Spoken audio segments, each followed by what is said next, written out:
Hi, I'm William Stewart. Welcome back to our verse by verse study on the book of Revelation.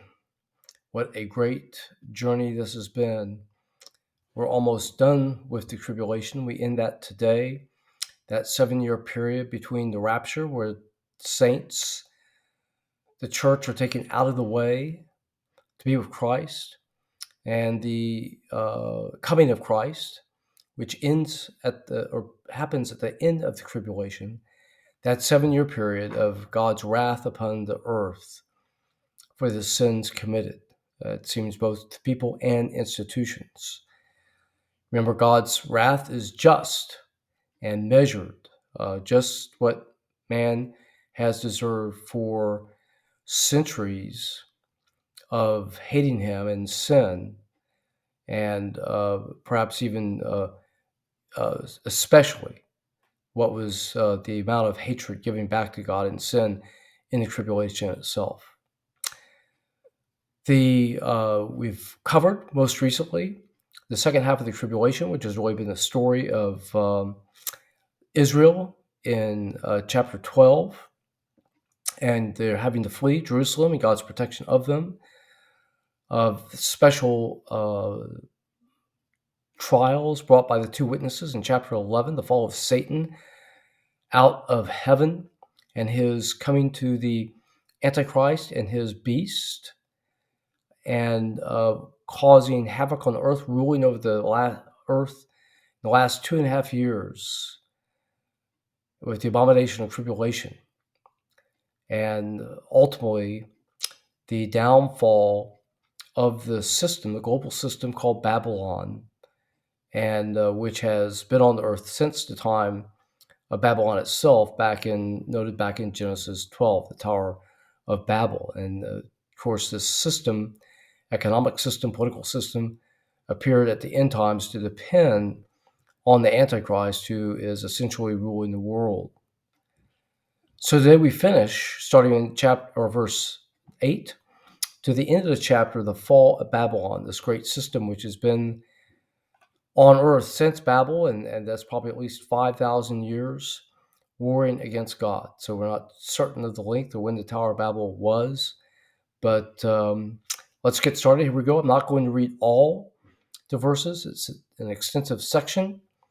I'll leave that to you, but I think you'll get the point. Verse 8, therefore shall her plagues come in one day. Otherwise, the fall of Babylon, which again may be based in Rome, will come quickly. Death and mourning and famine, she will be utterly burned with fire, for strong is the Lord who judgeth her.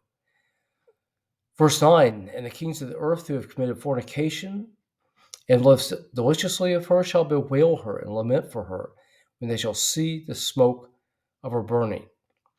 Otherwise, the kings of the earth have been in cahoots, working with Babylon to enrich themselves with power and money. Verse 10, and standing afar off in the fear of her torment, saying, alas, alas, the great city Babylon, that mighty city, for in 1 hour is thy judgment come. So they're sort of hands off, like the globalists often do. They throw their own under the bus. They turn on them when times don't go well. Verse 11, and the merchants of the earth shall weep and mourn over her, for no man buyeth their merchandise anymore. Down to 18, and cried, again, this is the merchants, and they saw the smoke of her burning, saying, what city is like unto this great city, Babylon?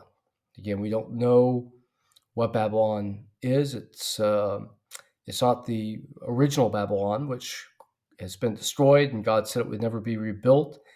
So again, it may be Rome, or this. It's picturing, or Rome, perhaps Rome types the future Babylon in some way, and it's in another place. That would be controversial. It's something for all of us to consider. And they cast dust on their heads and cried, weeping and wailing, alas, alas, the great city, wherein one made rich all that had ships in the sea by reason of her costliness, and in 1 hour she is made desolate. Again, her fall will come quickly. Verse 20, rejoice over her, thou heaven, thy holy apostles and prophets, for God has avenged you on her. Otherwise, for all the years that the world system, the God-haters, have persecuted the true believers, from the time of earliest times of Cain and Abel, all the way up to now. The true believers have been persecuted, those who love God, because by nature, a godly person stands against the ways of the world. So they face resistance at some level. This is promised in Romans 8 and other places in the New Testament. Verse 21, and a mighty angel took up a stone like a great millstone and cast it into the sea, saying, thus with violence shall the great city Babylon be thrown down, and shall be found no more at all. To the last verse, 24, and in her was found the blood of the prophets and the saints and all that were slain upon the earth. So rests the world system. So ends the tribulation. Now, I don't think the fall of Babylon is Armageddon, as mentioned in 16. I think we'll see that in the next chapter, the final battle of the earth. But finally, we come to our hope. Christ returns in Revelation 19, bringing us victory and eternal glory for those who have believed on the death and resurrection of Christ alone, believing by faith alone, for God to qualify him or her for eternal life through the forgiveness of sins and the considering us as just. Thanks be to God who keeps his promises to us and to all the promises in the Bible.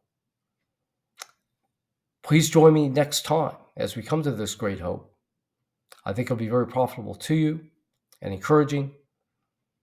Thank you for joining me today, however, and I'll look forward to seeing you in that next video. Goodbye for now.